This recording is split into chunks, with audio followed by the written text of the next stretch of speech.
Իդեպ ամբողջ այս քրեական ճակերտներում հետապնդումը, ակնհայտ ապօրինի հետապնդումը սկիզբ է առել գլխավոր դատախազի կողմից ներկայացված հաղորդման հիման վրա։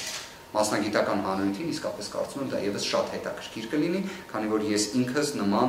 դեպք չեմ հիշում, որ գլխավոր դատախազը հենց ինքը հաղորդում ներկայացնի, ոչ թե հետապնդումը հավելցի, այլ հենց հաղորդում ներկայացնի։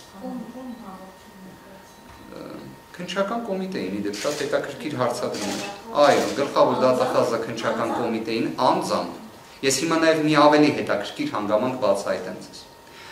Մասնագիտական հանրույթի համար շատ հստակ է թե ինչը իրենից ենթադրում, այսպես ասած կալանքը որպես միջնորդություն ներկայացնելու շրջանակներում հիմնավոր կասկած։ Հիմնավոր կասկածը դա այն տվյալների համակցությունն է, որով փորձում ես հիմնավորել անձի ենթադրյալ առնչությունը իրեն կատարված կամ մեղսագրվող արարքին։ Դատարանը գտել է, որ հիմնավոր կասկածը հիմնավորելու տեսանկյունից էական նշանակություն ունի հենց գլխավոր դատախազի տրված հաղորդումը։ Այսինքն հաղորդումը հիմնավոր կասկածի տիրույթում գնահատվել է։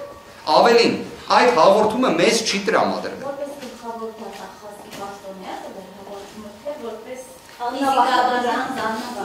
է շատ հետաքրքիր հարցադրում եք տալիս, իրականում այդ հարցադրման հասցեատերը պետք է լիներ դատարանը, քանի որ դատարանը գտել է, որ հիմնավոր կասկածը հիմնավորվում է նաև գլխավոր դատախազի կողմից ներկայացված հաղորդմամբ, բայց այստեղ խնդրում եմ ուշադրություն,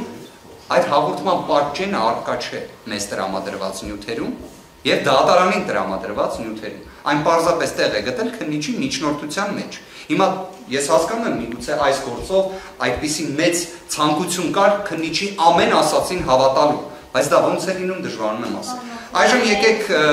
եկեք հարցեր։ Շատ